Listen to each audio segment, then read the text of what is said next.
السلام علیکم، مجاہد فرساد۔ آج کا پیغام: اگر کسی کمرے کو چھوٹا سا تالا لگا ہو اور آپ چاہے کتنے ہی مضبوط ہوں، کتنے ہی طاقتور ہوں، آپ اس کو ہاتھوں سے کھینچ کر نہیں کھول سکتے۔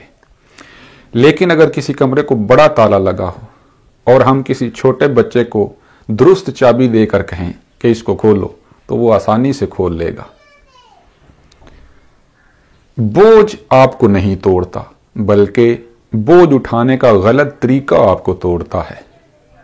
لہٰذا آپ جس فیلڈ میں کامیاب ہونا چاہتے ہیں، تو اس فیلڈ کے پہلے سے کامیاب لوگ جو اس فیلڈ میں پہلے سے کامیاب ہیں، ان سے رہنمائی لیتے رہیں۔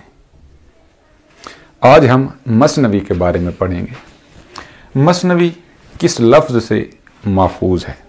مثنوی مثنیٰ سے ماخوذ ہے، جو عربی ہے۔ اس کا مطلب ہے دو تہوں والا۔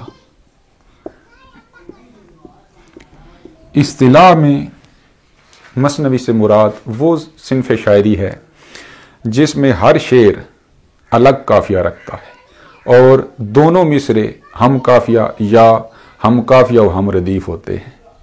اس وجہ سے اسے مثنوی کہا جاتا ہے۔ مثنوی کن کی ایجاد ہے؟ مثنوی ایرانیوں کی ایجاد ہے، فارسی شعراء کی ایجاد ہے۔ یہ عربی میں نہیں تھی، لیکن عربی میں مثنوی کے مماثل ایک صنف تھی جسے رجز کہتے ہیں۔ شبلی نعمانی کہتے ہیں کہ ایرانیوں نے مثنوی عربیوں کی اس رجز سے ایجاد کی۔ مثنوی کے اشعار کی تعداد کتنی ہونی چاہیے؟ مثنوی کے اشعار کی تعداد متعین نہیں ہے، لیکن یہ طویل ہوتی ہے۔ عموماً مثنویاں طویل ہی ہوتی ہیں۔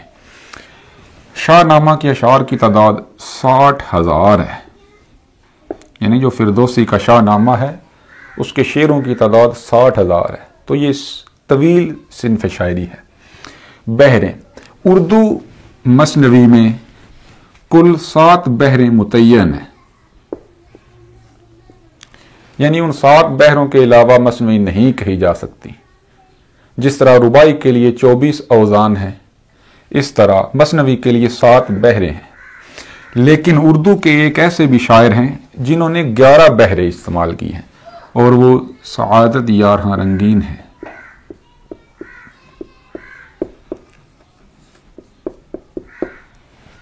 اردو کی مثنویوں کا موضوع کیا ہے؟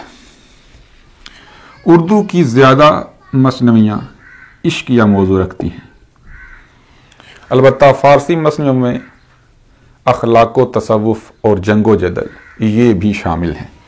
اردو میں عشقیہ مثنوی زیادہ لکھی گئی۔ الطاف حسین حالی کے مطابق مثنوی کی سب سے بڑی خوبی کیا ہے؟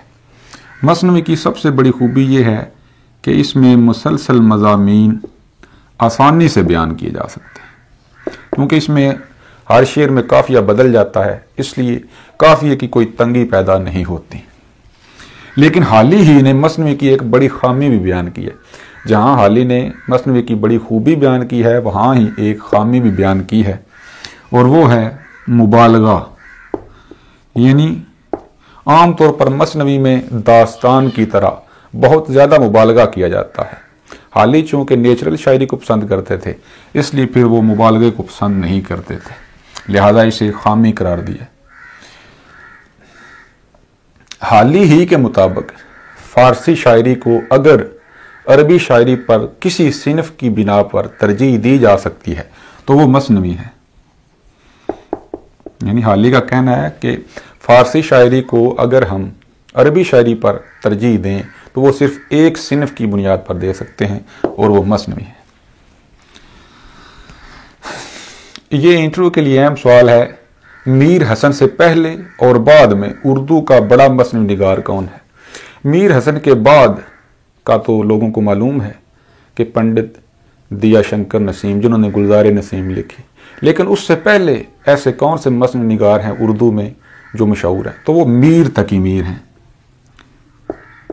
میر تقی میر نے 37 مثنویاں لکھی ہیں، جن میں دریائے عشق اور خواب و خیال یہ دونوں زیادہ مشہور ہیں۔ خواب و خیال میر اثر کی بھی ہے، جو خواجہ میر درد کے بھائی تھے۔ تو یہ دونوں ذہن میں رکھیں۔ چونکہ میر حسن کی جو مثنوی سب سے مشہور ہے اردو میں وہ سحر البیان ہے، یہ درست لفظ سحر ہے، ایک لفظ سحر بھی ہوتا ہے لیکن یہ سحر ہے، بیان کا جادو، سحر البیان۔ تو عام طور پر اس کا شعر جو ہے نا وہ سنا جاتا ہے انٹرویو میں، تو میں اس کے 2 مشہور شعر پڑھ دیتا ہوں، آپ بھی یاد کر لیں۔ صدا عیش دوراں دکھاتا نہیں، گیا وقت پھر ہاتھ آتا نہیں، دو رنگی زمانے کی مشہور ہے، کبھی سایہ اور کبھی نور ہے۔ حال ہی کی کون سی مثنوی مشہور ہے؟ بیگم صالحہ عابد حسین۔ ان کا کہنا ہے کہ حالی کی مناجات بیوہ یہ ایسی مثنوی ہے کہ اگر حالی مسدس نہ بھی لکھتے تو پھر بھی صرف اس کی بنا پر زندہ رہتے۔ اقبال کی کسی مثنوی کا شعر، یہ بھی عام طور پر انٹرویو کا سوال ہے کہ اقبال نے جس صنف کو سب سے زیادہ استعمال کیا وہ مثنوی ہے، اور ان کی شاعری کا جو حاصل ہے وہ ساقی نامہ ہے، یعنی جو ان کی نظم ہے ساقی نامہ، وہ مثنوی کی حیت میں ہے۔ تو عموماً شعر سنا جاتا ہے جی ان کی کسی مثنوی کا کوئی شعر سنائے، تو وہ میں پڑھ دیتا ہوں۔ تڑپنے پھڑکنے کی توفیق دے، دل مرتضیٰ سوز صدیق دے۔